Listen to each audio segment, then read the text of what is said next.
अस्सलाम वालेकुम dear students, welcome to GS academy. Welcome है आपका आज के नेक्स्ट लेक्चर में, जो कि हमारे पास chapter 18 atomic and nuclear physics से रिलेटेड है। एक्चुअली आज के टॉपिक के अंदर हम ये बात करने जा रहे हैं कि एक्चुअली आपके पास जो रेडिएशंस होती हैं, एक्चुअली उनकी प्रॉपर्टीज़ क्या होती हैं। प्रीवियस लेक्चर्स में हम ये बात डिस्कस कर चुके हैं कि किस तरह से आपके पास जो है वो रेडिएशंस एमिट होती हैं और क्या वजह होती है आपके पास रेडिएशंस की एमिशन की। कुछ इस तरह के स्पेशल पार्टिकल्स होते हैं, यू कैन से radioactive elements or radioactive particles that emit continuously are radiations, a type of alpha rays, beta rays and gamma rays। Already हम डिस्कस कर चुके हैं और हम ये भी आपको बता चुका हूँ मैं इस बारे में कि आपके पास कौन सी रेडिएशन जो है वो मैग्नेटिक फील्ड से इफेक्ट होती हैं, जबकि कौन सी आपके पास जो है वो रेडिएशन जो है वो मैग्नेटिक फील्ड से इफेक्ट नहीं होती।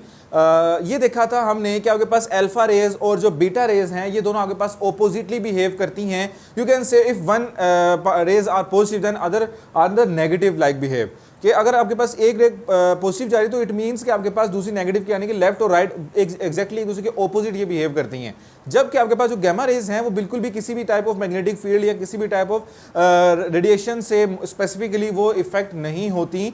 एक्चुअली ये आपके पास बेसिक प्रॉपर्टीज़ हैं रेडिएशंस की, जो कि आपके पास मैं फर्दर डिटेल्स में लेकर आया हूं, जो कि मैंने स्पेशली आपके पास तीनों को एक्सप्लेन किया है। वेरी इंपॉर्टेंट आपके पास ये शॉर्ट क्वेश्चन बोर्ड में पूछा जाता है कि what are the properties of the alpha rays और you can say beta rays और गैमा रेज। तो ये आपके पास कुछ स्पेशल पॉइंट्स अगर आप ये लिख देंगे तो इट मीन्स कि आप जो है वो कंप्लीट मार्क्स जो है वो स्कोर कर सकते हैं।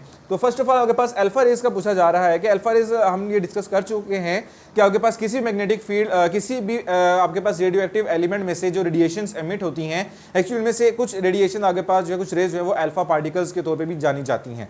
तो वो क्या कह रहा है कि कि आपके पास हैविंग टू न्यूट्रॉन्स, ये बात हम डिस्कस कर चुके हैं कि आपके पास जो अल्फा पार्टिकल्स हैं वो एक्चुअली हीलियम का ही एक यू कैन एमिशन है, जो कि आपके पास हीलियम 4 और 2 यू कैन से कि एक्चुअली ये जो आपके पास एटम होगा उसके एटॉमिक मास पर ये 4 का इफेक्ट, जबकि एटॉमिक नंबर पे ये 2 का इफेक्ट डालता है। तो इस वजह से इसके अंदर 2 प्रोटॉन्स और 2 ही आपके पास क्या है, न्यूट्रॉन्स मौजूद होंगे। सेकेंडली वो कह रहा है हैविंग 2 प्रोटॉन्स, और thirdly formed with the helium atom radiations. Previous lecture में मैं आपको बता चुका हूं कि आपके पास किस तरह से जो डिके है, अल्फा डिके के बारे में हम देख चुके हैं कि किस तरह से आपके पास किसी भी पेरेंट एलिमेंट को, पेरेंट एटम को आपके पास किस तरह से डॉटर एटम के अंदर जो है वो कन्वर्ट होता है। स्पेशल केस जब कि आपके पास उसमें से हीलियम पार्टिकल्स का एमिशन हो। तो ये आपके पास फर्स्ट अल्फा रेज की कुछ बेसिक प्रॉपर्टीज थी। सेकेंडली आपके पास जो है वो बीटा रेज की हैं, जिसके अंदर आपके पास मैं आपको पहले बता चुका हूं कि अगर अल्फा रेज अगर पॉजिटिवली बिहेव करेंगी सो इट मींस कि नेगेटिव के तौर पे जो बिहेव करेंगी वो आपके पास बीटा पार्टिकल्स होंगे। ये एग्जैक्टली एक दूसरे के बिल्कुल 180 यू कैन से एंगल पर एक दूसरे के बिल्कुल अपोजिट बिहेव करते हैं। तो फर्स्टली वो कह रहा है कि high energy electrons. Previous lecture के अंदर हम ये डिस्कस कर चुके हैं कि किस तरह से आपके पास जो है बीटा डिके होता है, और बीटा डिके के अंदर हमने ये देखा था कि आपके पास इलेक्ट्रॉन्स की एमिशन होती है, जो कि आपके पास किसी भी पेरेंट एटम के एटॉमिक मास पर -1 का इफेक्ट डालती है। -1 यू कैन से कि उसके अंदर एडिशन 1 होगा, जबकि एज ए -1 आपके पास इलेक्ट्रॉन जो होगा वहां से एमिट हो जाता है। तो कुछ क्योंकि हमने इक्वेशन बैलेंस करनी पड़ती है, so that's why beta particles जब बीटा डिके होता है तो उसके अंदर आपके पास जो पार्टिकल्स हैं उनकी एमिशन के दौरान आपके पास पेरेंट से डॉटर न्यूक्लियड में चेंज होते हुए आपके पास जो एमिशन होती है वो एक्चुअली में इलेक्ट्रॉन्स की होती है। और ये आपको पता है कि इलेक्ट्रॉन्स आपके पास वाहिद इस तरह के particles that are moving very speedly, काफ़ी स्पीडली आपके पास ये मूव करते हैं। इनकी जो स्पीड है वो कंपैरेटिवली काफ़ी ज़्यादा होती है बाकी सब रेस के, having very high speed and form with the emission of electrons. आपके पास ये इनकी जो फॉर्मेशन है बीटा रेज की, एक्चुअली वो होती है एमिशन ऑफ इलेक्ट्रॉन्स की वजह से। ये बेसिक 3 पॉइंट्स थे आपके पास बीटा रेज के। लास्ट में हमारे पास आती हैं gamma rays, special type of rays that can not be effect with any type of magnetic field. ये वाहिद किस्म की ऐसी वेव है जिनके ऊपर किसी किस्म का इफेक्ट जो है वो नहीं पड़ता। Neutral you can say rays की तरह ये बिहेव करती हैं। और साथ साथ आपको बता चलूँ ये आपके पास इलेक्ट्रोमैग्नेटिक रेडिएशंस हैं।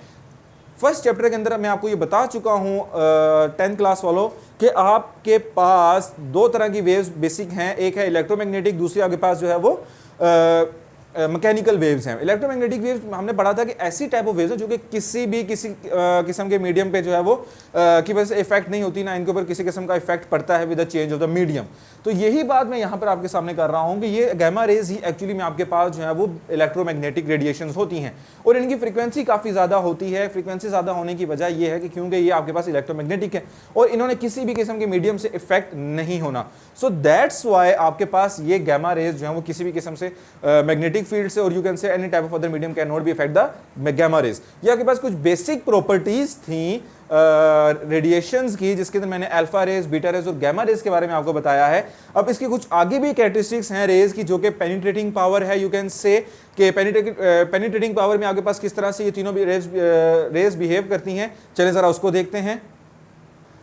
सो स्टूडेंट्स, पेनिट्रेटिंग पावर की बात करते हैं। पेनिट्रेटिंग पावर के अंदर आपके पास जो पार्टिकल्स अल्फा, बीटा और गैमा रेज हैं, एक्चुअली पेनिट्रेटिंग का मतलब ये है कि आपके पास किसी भी ऑब्जेक्ट में से पास कर जाना, किसी भी रेजिस्टेंस को क्रॉस करके उसमें से मूव ऑन कर जाना, एक्चुअली उसको हम कहते हैं पेनिट्रेटिंग पावर और यू कैन से penetration. Penetration from any type of material is known as actually the any type of radiation that penetrate from any type of medium, you can say that it is the property of penetration of that waves or you can say the radiations। तो step by step देखते हैं कि आपके पास alpha, beta और gamma raise का actually वो क्या effect है पेनिट्रेशन रेज पर।